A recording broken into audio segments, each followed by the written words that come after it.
Buenas tardes. Nos toca hablar sobre neoplasias de intestino delgado, ya sea benignas como malignas. Los tumores benignos del intestino delgado son curiosidades médicas desde varios puntos de vista. Por ejemplo, se estima que el órgano, o sea, el intestino, tiene un área de más o menos 4,5 metros cuadrados. Y un adulto promedio tiene más o menos 2 metros de superficie corporal.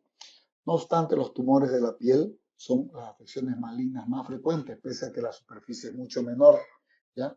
Y los del intestino pues son una rareza clínica. Como les dije, son raras a pesar del gran área mucosa y del recambio celular intenso que tiene el intestino delgado. Dentro de los factores que favorecen a que no sean muy frecuentes los tumores es que existe un rápido tránsito ya intestinal, el sistema inmunitario de la mucosa local, el pH alcalino del jugo entérico, ausencia de bacterias, presencia de enzimas en la mucosa son factores favorables. Eh,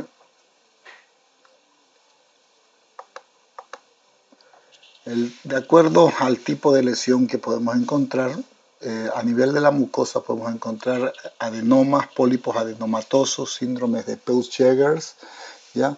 Tejido fibroso, fibromas, miomas, fibromiomas, fibroadenomas, fibromixomas y mixomas. En el tejido, en la parte vascular, los angiomas y el hemangiopericitoma. Y en el tejido neurógeno, neurofibroma, el neurinoma, el ganglioneuroma. Y además, en la parte grasia, pues los tumores, los lipomas, que son frecuentes.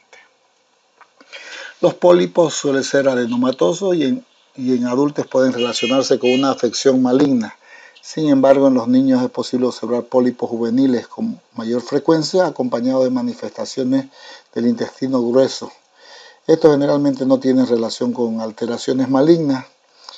Los, los pólipos amartomatosos afectan todos los tejidos de la pared intestinal y suelen ser manifestaciones del síndrome de Peutz-Jeghers.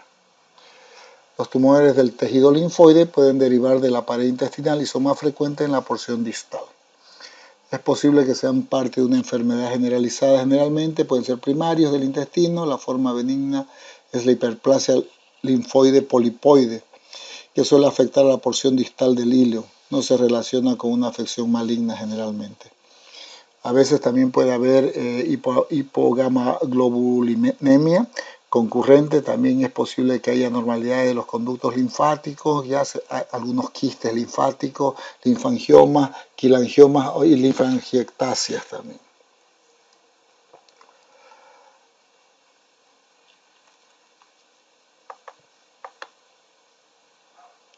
El diagnóstico de neoplasia de intestino delgado se requiere que haya una sospecha ya informada, porque como de acuerdo a su rareza, como es bien raro, los síntomas que produce son vagos y es muy difícil imaginarse que se pueda tratar de este tipo de enfermedad. La endoscopía es útil para valorar hasta el duodeno. Sin embargo, la mayor parte del intestino delgado no se puede acceder ya con la endoscopía y casi siempre es necesario hacer un examen radiográfico con contraste de bario. La serie gastrointestinal proximal es la prueba diagnóstica más útil. Algunos fomentan la enteroclisis, o sea, por intubación, para demostrar la enfermedad del intestino delgado. O sea, se hace un cateterismo, una colocación de sonda hasta el ángulo de Trace, ¿ya? Ahí se instila bario para ver el tránsito intestinal. La exploración termina cuando el bario llega al ciego. La enteroclisis es superior al tránsito delgado. La enteroclisis es superior al tránsito del intestino delgado para detectar defectos de llenado pequeño y determinar cambios en el patrón de la mucosa. Al hablar de enteroclisis estamos hablando de colocación de contraste a goteo, como un suero, va entrando a goteo. ¿Ya? La precisión diagnóstica de la enteroclisis es casi de un 90% para poder detectar zonas tumorales.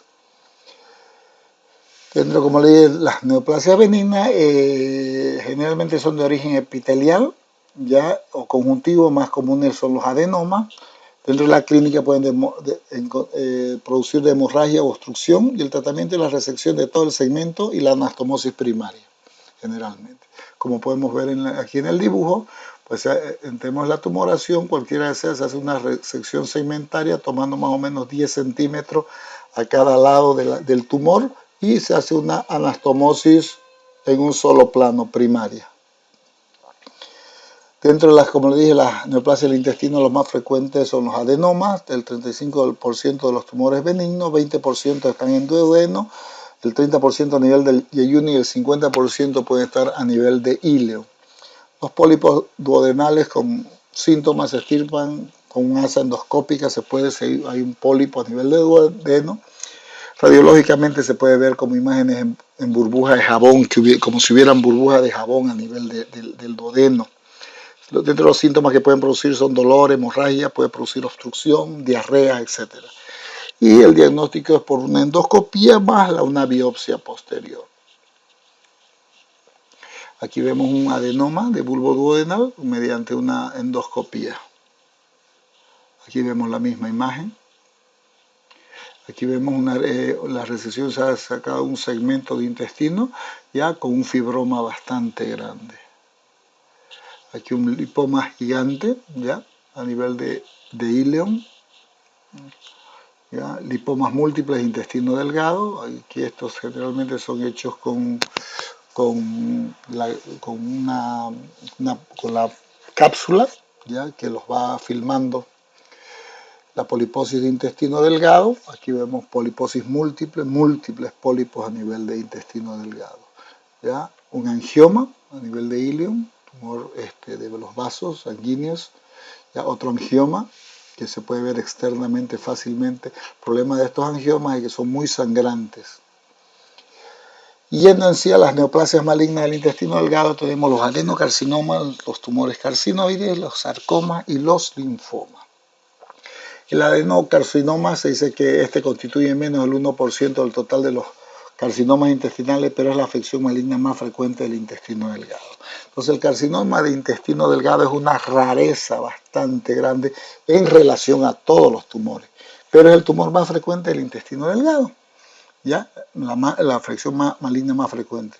En la serie de la Clínica Mayo se encontraron 55 casos de cáncer de intestino delgado en relación a 4.597 carcinomas de colon y 4.315 gástricos. Entonces imagínense la desproporción que existe. Los tumores de intestino delgado realmente son raros. El duodeno fue el sitio más común de asentamiento del adenocarcinoma, ya primario en la revisión que hizo Röchlin en 1961 con cifras que van decreciendo distalmente, ¿ya? O sea, el duodeno es la parte más afectada y va decreciendo distalmente en este órgano. Al parecer la región periampular suele ser afectada con mayor frecuencia, ¿ya?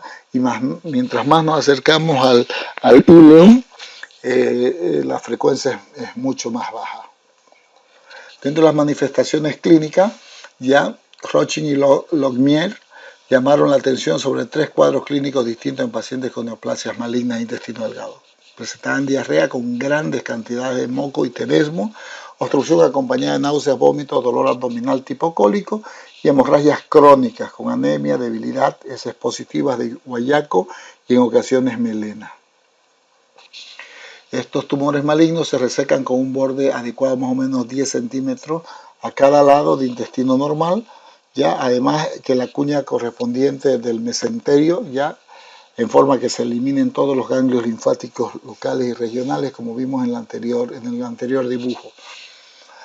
Los sarcomas, ya los linfomas son el tipo de sarcoma, o sea, los linfomas más frecuentes de intestino son los sarcomas, ¿ya? Se operan porque producen hemorragia, obstrucción, se diseminan por vía hematógena, ¿ya? O siembra transperitoneal que producen sarcomatosis. Dawson sugirió para diagnosticar el linfoma intestinal primera que haya una ausencia de linfadenectomía generalizada o superficial mediastínica, cuenta total diferencial de leucocitos normal. En la laparotomía o la necropsia, los únicos ganglios claramente afectados deben ser los que se drenan a la lesión intestinal ¿ya? Y no debe haber tumor en hígado ni en vaso. Entonces así se diagnostica un tumor de tipo primario intestinal.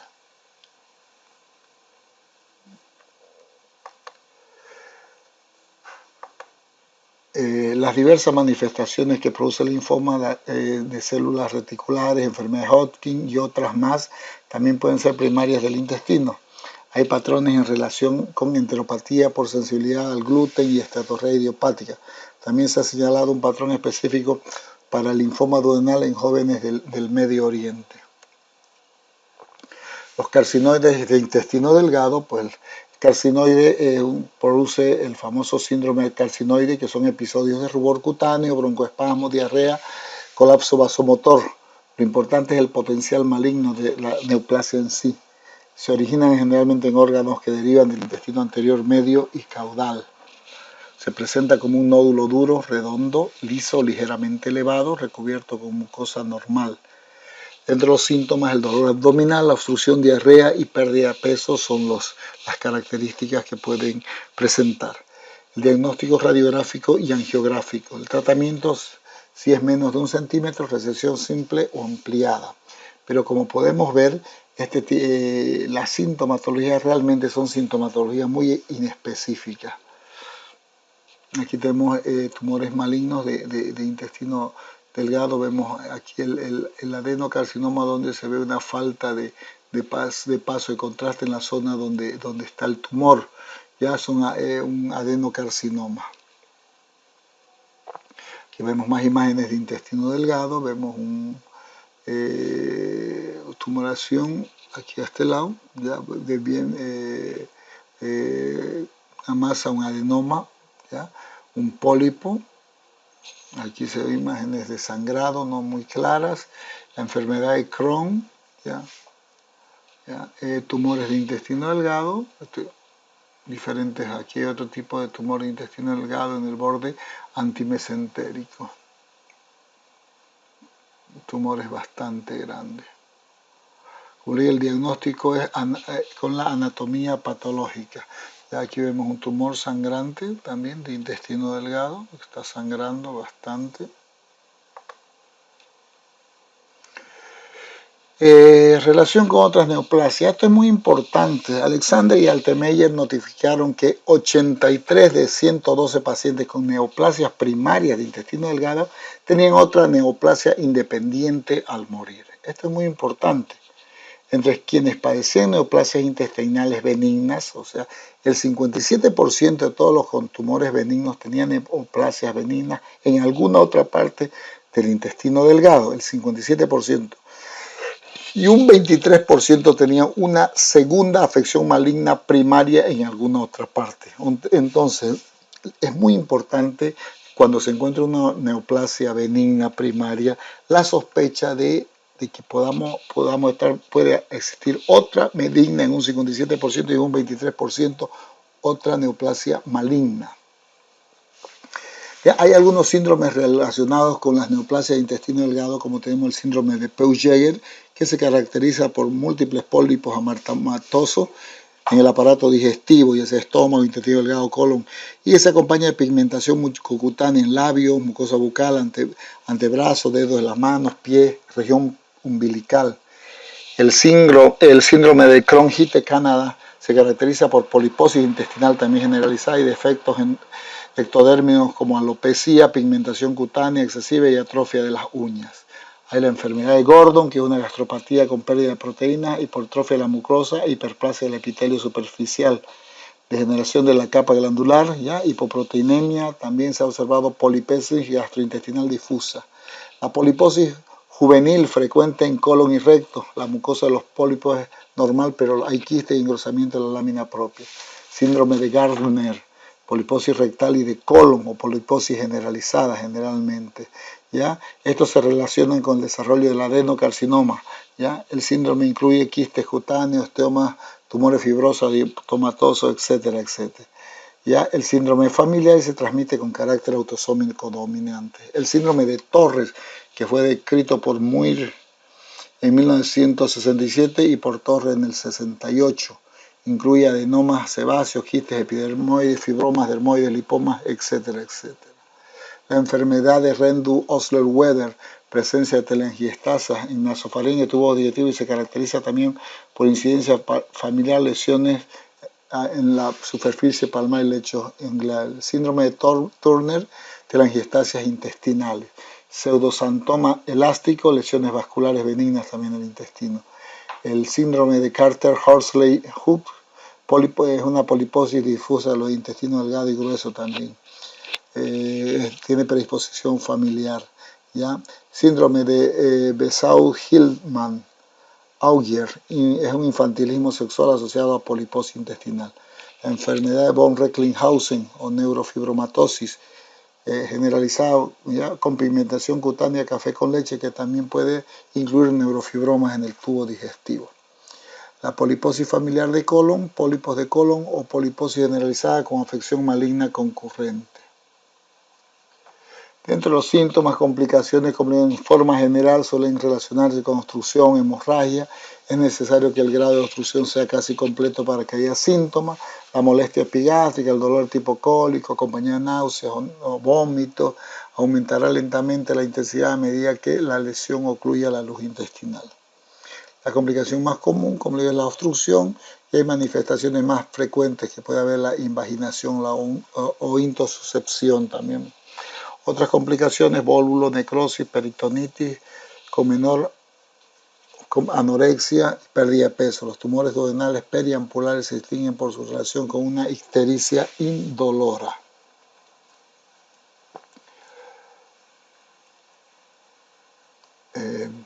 Dentro de los métodos de diagnóstico, la observación directa, ¿ya? Y biopsia con endoscopios, fibroscopios que cruzan todo el intestino delgado, son muy raros, no hay muchos. Estudios radiológicos de contraste mediante el uso de varios, ¿ya? Es una de las mejores técnicas. La sonografía útil para grandes masas, leiomiosarcomas. La duodenografía hipotónica, uso del glucagón como medio de contraste. Las lesiones con hemorragia al momento del estudio puede identificarse con arteriografía si la pérdida es mayor a 1 o 2 ml por minuto. Ya se puede ver el sitio sangrado. La técnica diagnóstica de elección es la laparotomía, en particular para las lesiones con hemorragia. La cámara endoscópica es otro método de diagnóstico que se utiliza, no está disponible en todos los lugares, pero consiste en la introducción de este tipo de camaritas donde el paciente las deglute y nos va tomando imágenes durante todo su trayecto. Aquí podemos ver los componentes que tiene la cámara, el protector, el portacámara, la cámara en sí, ¿ya? Las luces, tienen unas luces tipo LED, sensores, ¿ya? Baterías, transmisor y antena, ¿ya? Todas las características que tiene esta camarita, ¿ya? Y nos va a ir reportando este tipo de imágenes, ¿ya? De todo su recorrido, su trayecto, ¿ya? Donde al final recuperamos nosotros la cámara, pues, y nos permite observar todo lo que ha filmado la cámara, ¿no? Se utiliza este tipo de material, ¿ya? Este material que se utiliza y se le coloca al paciente para ir captando las imágenes que nos va a transmitir la cámara, ¿no? La mayor parte de las lesiones de intestino delgado se tratan con buenos resultados mediante resección y anastomosis terminal del intestino residual. Estas operaciones fueron mejoradas por muchos cirujanos durante la última parte del siglo y desde esa fecha prácticamente no han cambiado el tratamiento en sí. Los linfomas tratados con resección curativa y 3.000 a 4.000 RAD a supervivencia de 5 años, un 85%. Se dice que en la enfermedad más avanzada, la quimioterapia combinada con adriamicina, prednisona, ciclofosfamida y bicristina logra la remisión hasta el 71% de los pacientes.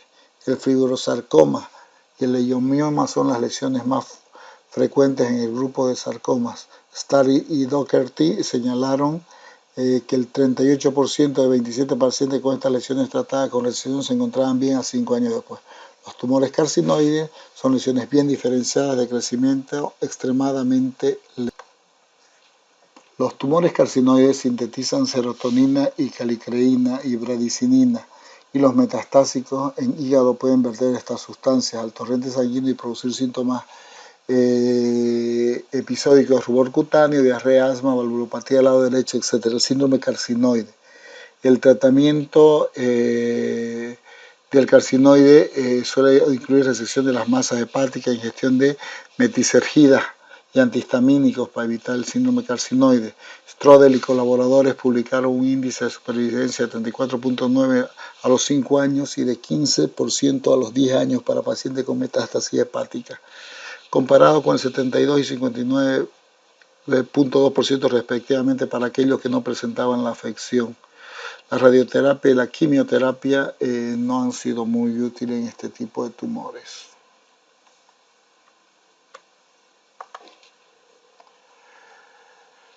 Bueno, y ahí tenemos ya una actriz de cine bastante famosa, se llamaba Farrah Fawcett, ya de las décadas de los 70. Ella es una de los pocos artistas conocidos por haber fallecido por un cáncer de intestino delgado, un tumor bastante raro. Muchas gracias, jóvenes.